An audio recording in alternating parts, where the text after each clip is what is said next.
আসসালামু আলাইকুম, কী অবস্থা সবার? আশা করি ভালোই আছেন। আর আলহামদুলিল্লাহ আমরাও যথেষ্ট ভালো। যেহেতু আজ ট্যুরে যাচ্ছি, সেই হিসেবে ভালো তো থাকারই কথা। কিন্তু একটা দুঃখজনক ব্যাপার হলো, আমরা 6টা বাজে বের হওয়ার প্ল্যান থাকলেও অলরেডি ঢাকাতেই 1 ঘন্টা লেট। আমরা এখন 7টা বাজতেছে, 6:50 অথবা 7টা। তো খুব বেশি রাশ করব না, তবে ট্রাই করব যে লেট টাইমটা ওয়েস্ট করলাম, এই টাইমটা কোনোভাবে ওভারকাম করার। আমরা এখন ঢাকার মাতুয়াইলে আমরা তেল নিয়ে নিলাম। এখন মোটামুটি কুমিল্লার আগে আর কোনো রেস্ট নেওয়া হবে না। কুমিল্লাতে থামবো, থামার পরে একবারে নাস্তা করব। নাস্তা করে তারপরে হয়তো একটা টি ব্রেক নেওয়া হবে।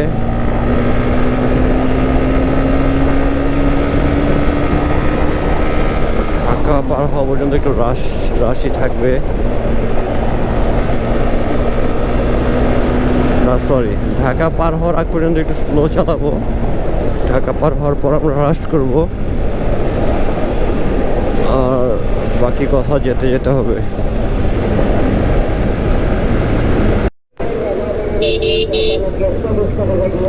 আমরা ভেবেছিলাম আমরা ঢাকা পার হয়ে একটু রাশ করব, কারণ ঢাকার ভিতরে গাড়ি ঘোড়ার একটা চাপ থাকে, ঢাকার বাইরে এই চাপটা কম থাকবে। তো তাই ঢাকার বাইরে গিয়ে রাস্তা করবো, একটু তাড়াহুড়ো করে চালাবো, কুমিল্লাতে গিয়ে ব্রেক দেবো। কিন্তু ঢাকার বাইরে আসার পরে যেই পরিমাণ জ্যাম, এর চেয়ে আমাদের ঢাকাতে খুব ভালো ছিল।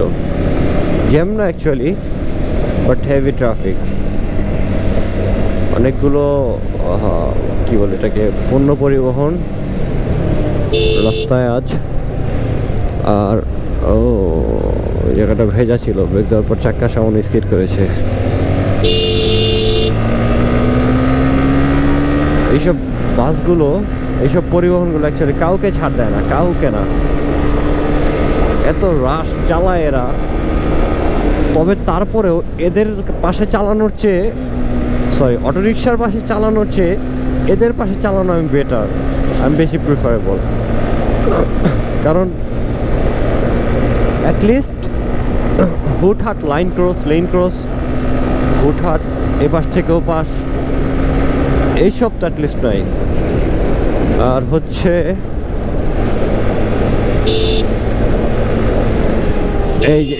এই যে শুরু, হাত একটা দেখাই দিয়া জাস্ট কোনো রকম ভয়রা দিতে পারলে তারা বাঁচলো। ও সোনারগা আমার জন্য খুব বেশি মেমোরেবল। আমরা এক সময় স্কুল বাং দিয়ে অনেক আসতাম, ক্লাস 8-9-এর দিকে, 2013-14 সালে। তখন দেখা গেছে যে আমরা বিভিন্ন ট্রাক ছিল, ওই ট্রাক থামিয়ে অনেকজন ফ্রেন্ড মিলে ওই যে কলাপাতা রেস্টুরেন্ট, একদিন যাওয়ার ইচ্ছা আছে এই কলাপাতাতে। তো যেটা বলতেছিলাম যে আমরা ট্রাক থামিয়ে করতাম কি,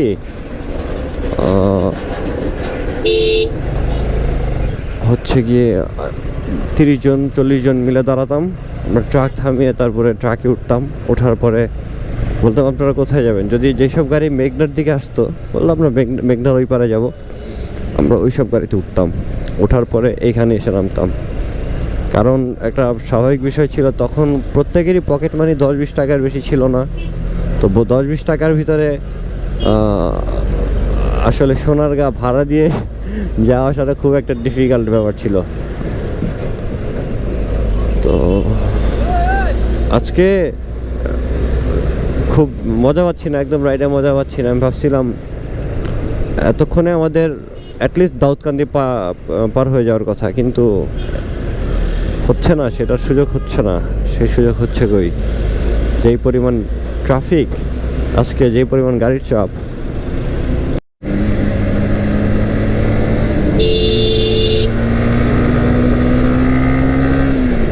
এক গাদা জ্যাম ঠেলে আমরা মেঘনা ব্রিজের উপর উঠলাম। প্রচুর পরিমাণে জ্যাম ছিল, অসহ্যকর অবস্থা। আমাদের বাইক নিয়ে ঢুকতে অলমোস্ট 10 মিনিটের মতো লেগে গেছে। আজকে কিছুই প্ল্যান মাফিক হচ্ছে না, এই জন্য আর কি যেই এনার্জিটা নিয়ে ট্যুরে বের হয়েছিলাম সেই এনার্জিটা নেই। সব কিছুই প্ল্যানের বাইরে, সব কিছুই উল্টাপাল্টা হচ্ছে। উল্টাপাল্টা বলতে আর কি খুব খারাপ কিছু হয়নি, তবে লেট হয়ে যাচ্ছে প্রচুর, রাস্তায় হেভি ট্রাফিক। সাজেকে যাওয়ার জন্য অ্যাকচুয়ালি ধরতে হয় সবসময় বের হতে হয় রাতের বেলা। আগের দিন রাতের বেলা বের হলে সাজেক নির্দ্বিধায় বের হওয়া যায়, কিন্তু আমরা 2টা বাইক মাত্র, এই জন্য আমরা রাতের বেলা বের হই না। আমাদের সাথে আর 2টা বা 1টা বাইক হল, আমরা রাতের বেলা বের হয়ে যেতাম। নিরাপত্তারও তো একটা ব্যাপার আছে।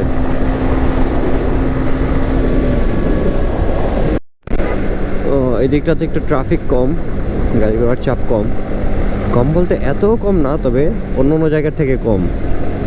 এই মুহূর্তে আমরা দাউদকান্দি ব্রিজের উপরে আছি, যেটা দ্বিতীয় গোমতী সেতু নামে, যেটার আসল নাম দ্বিতীয় গোমতী সেতু, কিন্তু প্রচলিত হচ্ছে দাউদকান্দি ব্রিজ নামে। তো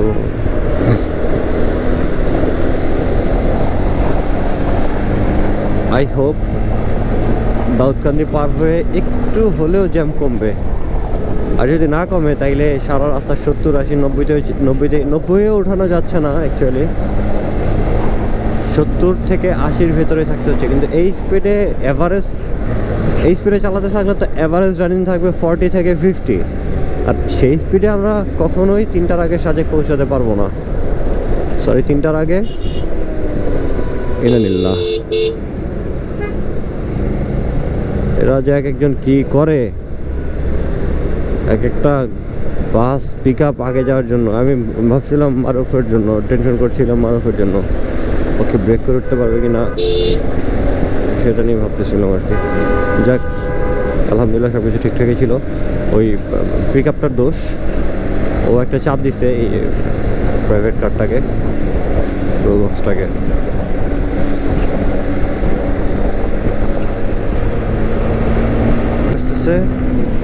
Everything is fine right now. এই জ্যামের ভিতরে ট্রাকের পেছনে, বাসের পেছনে বাইক চালাতে ভালো লাগে না, কারোই ভালো লাগে না।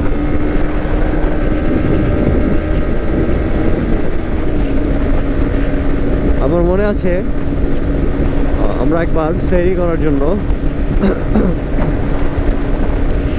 আমাদের বেশ কয়েকজন ফ্রেন্ড মিলে আমরা কুমিল্লা গিয়েছিলাম রাতের বেলা, রোজার মাসে।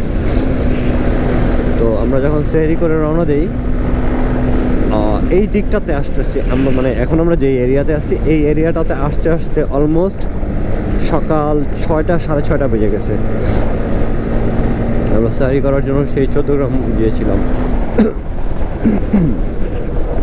তো হচ্ছে গিয়ে, একে তো রোজার মাস, সারাদিন রোজা রেখে তারপরে আমরা সারা রাত বাইক রাইড করেছি। তো তারপরে যখন আমরা এই দিকটাতে আসছি, আমাদের কয়েকটা বাইক আমাদের থেকে একটু বিচ্ছিন্ন হয়ে গেছিলো। আমাদের কয়েকটা বাইক বিচ্ছিন্ন হয়নি মিলে, আমরাই 2টা বাইক ওদের থেকে বিচ্ছিন্ন হয়ে গেছিলাম, বেশি আগে চলে আসছিলাম। তো এরপরে আমরা ওই পাশে যে পুকুরগুলো দেখা যাইতেছিল, তো তখন পানি কম ছিল আরও। তো একটা পুকুরের ওপর মাঠের মতো ছিল, আমরা ওইখানে একটু শুয়ে রেস্ট নিচ্ছিলাম। তো একটা পর্যায়ে আমরা শুয়ে রেস্ট নিতে নিতে ঘুমায়ে পড়ছিলাম। পরে এলাকার এক স্থানীয় বাচ্চা এসে আমাদের উঠাইছে, বলে যে ভাইয়া ঘুমিয়ে গেছেন। পরে ওই বাচ্চাটাকে আমরা ধন্যবাদ দিলাম। দেখি প্রায় আমরা 45 মিনিটের মতো ঘুমাইছিলাম। অলমোস্ট 9টা বাজে। একটু আগে রোদ ছিল, একটু আগে যখন আমরা দেবিদ্বারের আগে ছিলাম তখন রোদ ছিল, কিন্তু এই জায়গাটাতে আসার পর এত পরিমাণ কুয়াশা আর এত পরিমাণ ঠান্ডা। আজকে আমি এসে ভোরে বের হয়েছি, তখনও আমি এত ঠান্ডা ফিল করি না এই ঢাকায়। আমি মোটামুটি আমরা চেয়েছিলাম মিয়ামিতে ব্রেক দিতে, বাট হ্যাঁ মিয়ামিতে ব্রেক দেবো, ওর জন্য ওয়েট করি দেখি।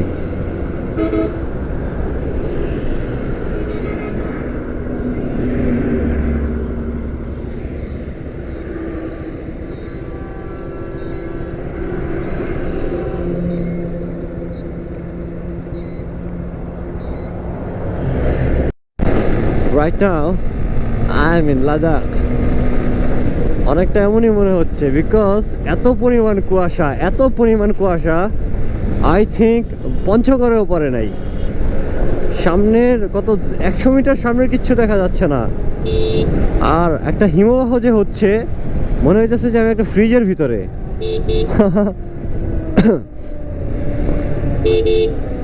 আর হয়তো এখন কত, হয়তো 7-8 ডিগ্রি, না এত কম হবে না, আরও বেশি হবে, 10-12 ডিগ্রি হবে তাপমাত্রা। তো আর একটু কমলে হয়তো বা বরফ পড়বে এমন একটা অবস্থা, এত পরিমাণ ঠান্ডা লাগতেছে। মানে ঠান্ডা তো না অ্যাকচুয়ালি, কিন্তু কুয়াশার কারণে, প্রচুর পরিমাণ কুয়াশা, তো কুয়াশার কারণে একটা ঠান্ডা ভাব লাগতেছে, তবে ঠান্ডা তো না। এই দিকটাতে আবার একটু কম কুয়াশা, আশেপাশে বাড়িঘর, দোকান। Right now I am in Ladakh. অনেকটা এমনই মনে হচ্ছে বিকজ এত পরিমাণ কুয়াশা আই থিঙ্ক পঞ্চগড়েও পড়ে নাই। সামনের কত 100 মিটার সামনের কিচ্ছু দেখা যাচ্ছে না, আর একটা হিমবাহ যে হচ্ছে মনে হইতেছে যে আমি একটা ফ্রিজের ভিতরে।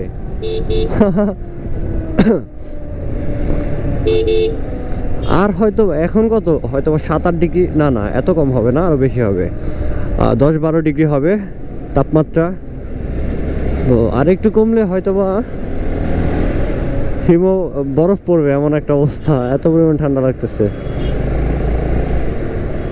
মানে ঠান্ডা তো না অ্যাকচুয়ালি, কিন্তু কুয়াশার কারণে, প্রচুর পরিমাণ কুয়াশা, তো কুয়াশার কারণে একটা ঠান্ডা ভাব লাগতেছে, তবে ঠান্ডা তো না। এই দিকটাতে আবার একটু কম কুয়াশা, আশেপাশে বাড়িঘর, দোকানপাট আছে, তো যেই জায়গাটা ফাঁকা ওই জায়গাটাতে দেখা যায় একদম হচ্ছে যে সাদা কুয়াশা, যেমন একটা ওয়েভ যাচ্ছে কুয়াশার, সেই জিনিসটা দেখা যায়, সুন্দর লাগে দেখতে।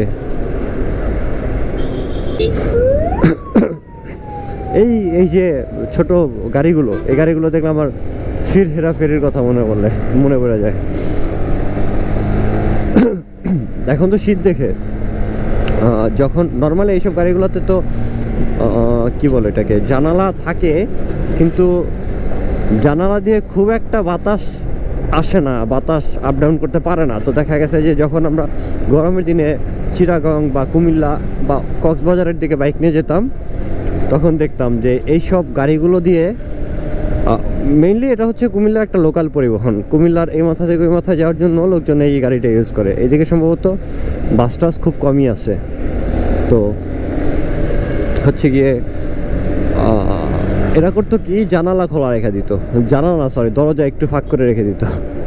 আমি নাদিরন্দা গোয়ের একটা ভিডিওতে দেখছিলাম টার্কিতে, সে যখন সিটির নাম ভুলে গেছি আসলে, খেয়াল নেই, একটা সিটি থেকে আরেকটা সিটি, প্রথম দিকে সে যখন টার্কিতে প্রথম দিকে ছিল, তখন একটা সিটি থেকে আরেকটা সিটিতে যাচ্ছিল। তো তখন তার সেও সেম এমন একটা গাড়িতে উঠছে, আর ওইটাতে ভেন্টিলেশনের জন্য দরজা খুলে রেখে দিয়েছে। এই ভিডিওটা দেখার সাথে সাথে আমার এই কুমিল্লার কথা মনে পড়ছে। এইমাত্র ব্রেক শেষে আমরা বের হলাম, সকালের নাস্তা করে নিলাম হোটেল উজালাতে।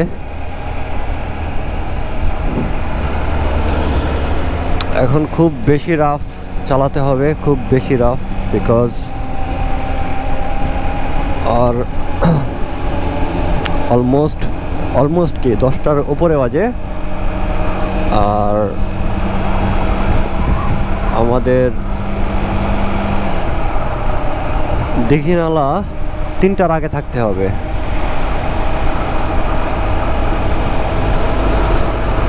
তো দীঘিনালা দেখাচ্ছে 5 ঘন্টার মতো লাগবে গুগল ম্যাপে।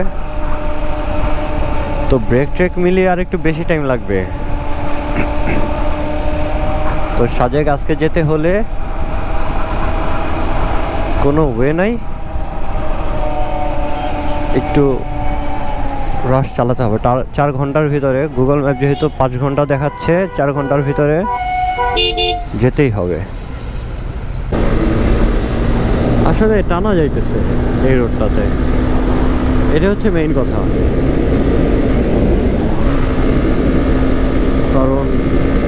এত ট্রাফিকের ভিতরে, এত গাড়ির ভিতরে কোনো কিছুই রাইড করে শান্তি নাই। রাইড বা ড্রাইভ কোনো কিছুই শান্তি নেই।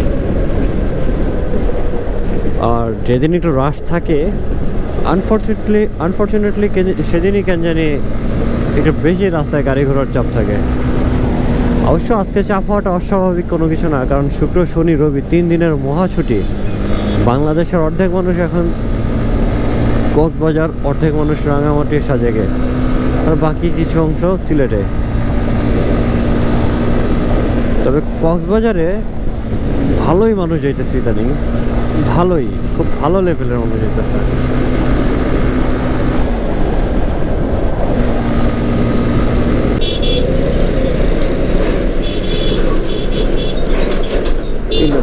ইন্নানিল্লাহ ছেলেগুলা আমারে দেখে, আমার ক্যামেরা দেখে মেবি কি করতেছে, একটু রাফ রাইডিং এর ট্রাই করতেছে। আমার 2বার ডাক দিছে, আমি শুনেও না শোনার ভান করছি। বাট এত ডেসপারেট, হাইওয়েতে 3 জন, একজনের মাত্র হেলমেট নাই, কি একটা অবস্থা। সামনে গিয়ে হাতের বাম দিকে খাগড়াছড়ি, সো আমাদের লেফটে যেতে হবে। দিস ইজ বারোইয়ার হাট। এখন আমাদের ডেস্টিনেশন হচ্ছে এদিক থেকে আমরা লেফটে যাব, সামনে বরাবর চট্টগ্রাম, আর লেফটে হচ্ছে খাগড়াছড়ি। এখন বাজতেছে 11:02। হোপফুলি আমরা 3টার আগে পৌঁছাতে পারবো। দেখি বাকিটা দেখা যাক কি হয়। এখনো হাতে 4 ঘন্টার মতো সময় আছে। এর ভিতরে জুম্মার নামাজের জন্য ধরলাম 40 মিনিট বা আধা ঘন্টা ব্রেক, তো মোটামুটি 3.5 ঘন্টা আছে। হ্যাঁ, ইনশাল্লাহ যেতে পারবো, পৌঁছাতে পারবো। আমরা মোটামুটি ভালোই স্পিডিং করছি। আমাদের অ্যাভারেজ স্পিড ছিল 110 to 120, আর হচ্ছে গিয়ে অ্যাভারেজ স্পিড না, মানে এই গতির সীমার ভিতরে আমরা চালিয়েছি।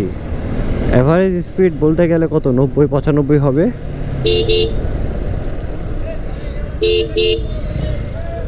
আমি এখন মারুফের জন্য ওয়েট করব। ও, মারুফ এসে পড়ছে, সো প্যারা নাই। এই দিকটাতে আবার জ্যাম কিসের, ভিডিও না করলেই নয়। ও ওয়াও,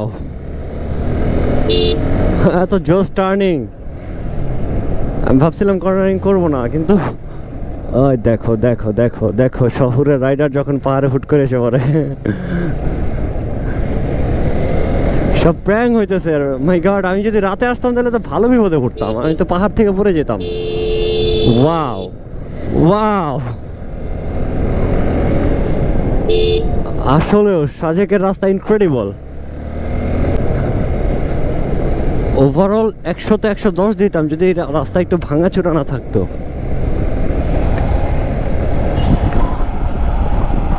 আমার মতে যদি কাউরে প্রপোজ করা হয়, প্রপোজ করা উচিত সাজেকে না, সাজেকে না, অ্যাকচুয়ালি সাজেকে যাওয়ার রাস্তায় সন্ধ্যার বেলা যে প্রপোজ অ্যাকসেপ্ট করবা, অ্যাকসেপ্ট করলে করো, নাইলে ফালায় রেখে চলে গেলাম।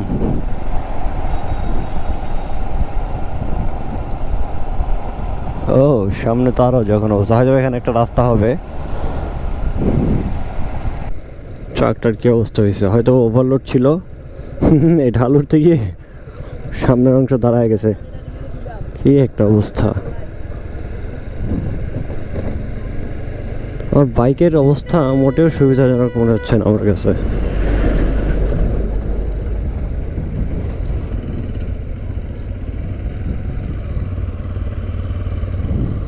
আজকে অবশ্য কুমিল্লা পার হওয়ার পর আমার কিছুটা ঘুম পাইছিল, কিন্তু সেই ঘুমটা 2-3টা ব্রেক দিছিলাম ঘুমের কারণে, তো ব্রেক দেওয়ার পরে আর ঘুমটা কাজ করে নাই তেমনভাবে,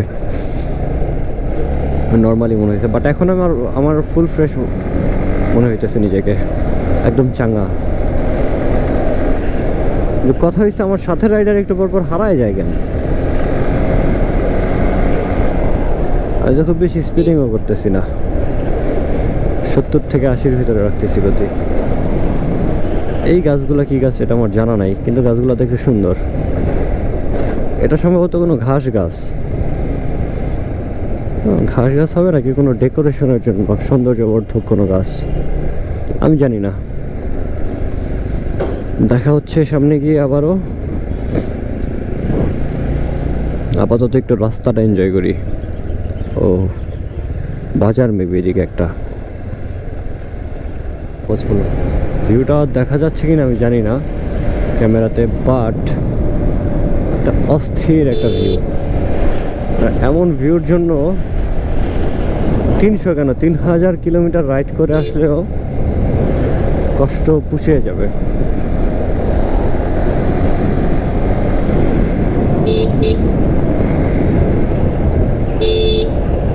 মুহূর্তে বিকাল 4:29।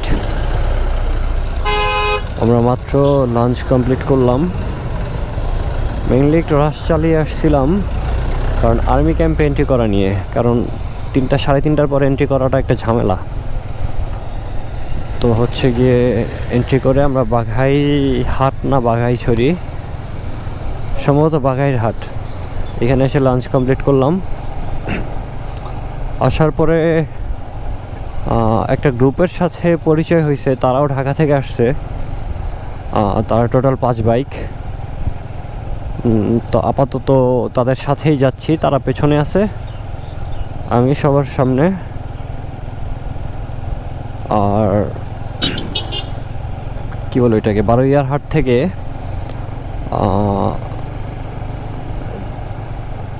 দীঘিনালা, হ্যাঁ বারোইয়ার হাট থেকে দীঘিনালা কি এই পর্যন্ত আমি কোনো ভিডিও করতে পারি নাই, জাস্ট বিকজ আমার হচ্ছে গিয়ে ক্যামেরার ব্যাটারিতে চার্জ শেষ হয়ে গেছিলো। তো ক্যামেরার ব্যাটারি ছিল আবার ব্যাগের ভিতরে, ব্যাটারি বের করতে হলে পুরো ব্যাগ প্যাক খোলা লাগতো। তা আমি আর টাইম ওয়েস্ট করি নাই, কারণ এমনিতে একটু রাশ ছিল, তাড়াহুড়ো ছিল। তো ভাবলাম টাইম ওয়েস্ট করার দরকার নেই, যখন লাঞ্চ করবো একবারে তখন একসাথেই ব্যাগ বের করে ব্যাটারিটা চেঞ্জ করব।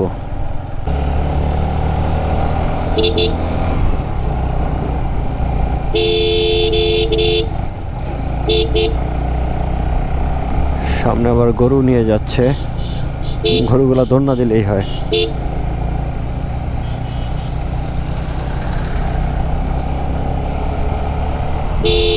একটা আজব ব্যাপার হচ্ছে, পাহাড়ে অনেক নোংরা করে মানুষ, অপচনশীল যেসব দ্রব্য আছে, বোতল প্যাকেট, এইসব জিনিসগুলো পরে একটা পর্যায়ে স্তূপ করে আগুন লাগায় দেয়।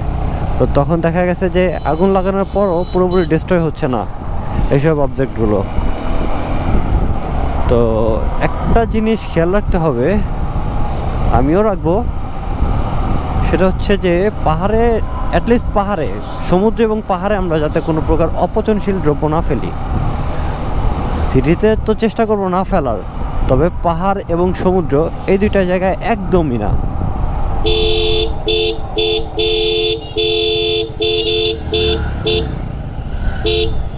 এসব টার্নগুলো খুব রিস্কি, একে তো ঢাল, তার উপর টার্ন,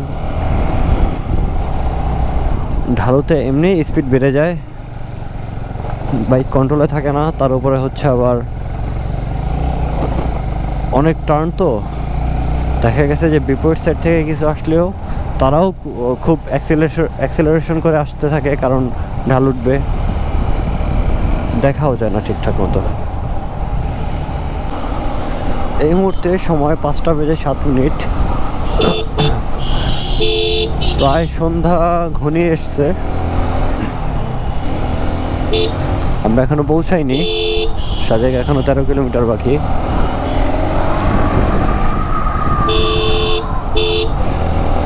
তো এখন সবাই একটু একটু করে স্পিড বাড়াচ্ছে, কারণ একটা টার্গেট ছিল যে সন্ধ্যার আগে যাতে সাজেক পৌঁছাতে পারি, কিন্তু আর 10-15 মিনিটের ভিতরে যেহেতু সন্ধ্যা হয়ে যাবে, অন্ধকার নেমে যাবে, আর পাহাড়ে অন্ধকার এমনিতেই দ্রুত নামবে,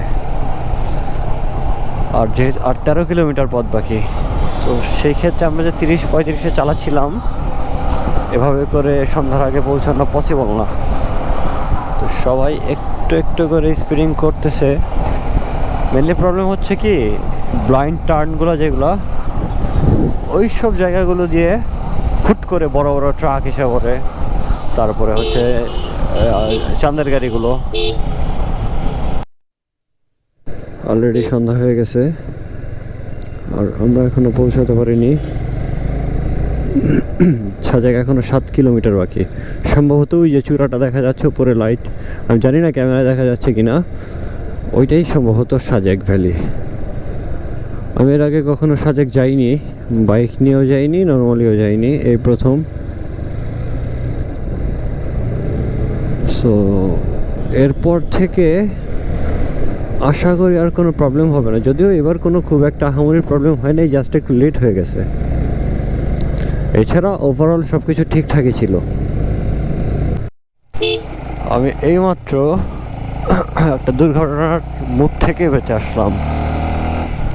মেনলি হচ্ছে কি, যখন একটা টার্নিং, এটা তো হচ্ছে পুরো আপসাইড, পুরো উপর দিকে উঠতেছি আমরা। তো একটা টার্নিংয়ের হুট করে একটা ট্রাক এসে উঠছে।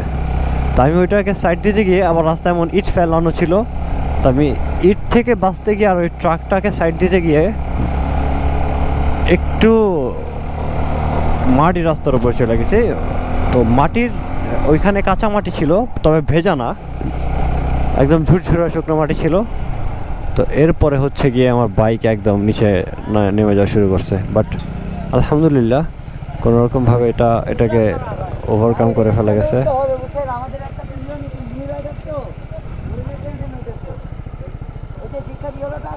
হ্যাঁ হ্যাঁ,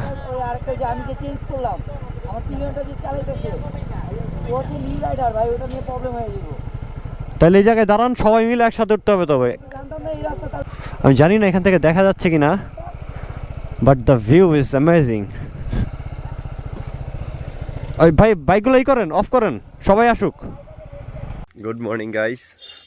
কালকে রাতে আর তেমন কোনো ভিডিও করা হয় নাই, কারণ আমাদের এখানে পৌঁছাতে প্রায় সন্ধ্যা হয়ে গেছে। সন্ধ্যার পরে আমরা পৌঁছাইছি। তো রাতের বেলা ডিভাইসেও চার্জ ছিল না তেমন একটা। তো আরেকটা প্রবলেম হচ্ছে যে 3 দিন সরকারি 3 দিন ছুটি, শুক্র শনি আর হচ্ছে রবিবার বড়দিন 25শে ডিসেম্বর। তো এই মোটামুটি 3 দিনের ছুটিতে সাজেকে ভালো লেভেলের একটা চাপ পড়ছে। দেখা গেছে যে একদমই কটেজ খালি ছিল না, আমরাও কোনো কটেজ পাই নাই, আমাদের সাথে অনেকে পাই নাই। অনেকে কংলাক পাড়াতে গিয়ে থাকছে তাঁবু করে। এই শীতের মধ্যে তাঁবু করে তারা কেমনে থাকছে জানি না। আমাদের একটা ব্যবস্থা হয়েছিল, এলাকার যেই কটেজ মালিক সমিতি এখানকার, তারা এক পর্যায়ে একটা ব্যবস্থা করে দিছে, একটা কমিউনিটি সেন্টারের ভিতরে গণরুম টাইপের করে দিছে। তো সেখানে অনেক অনায়াসেই রাত কাটানো গেছে। বাট যা ভিউটা, যা জোস, রাতের কষ্ট পুষিয়ে গেছে। দেখাচ্ছি।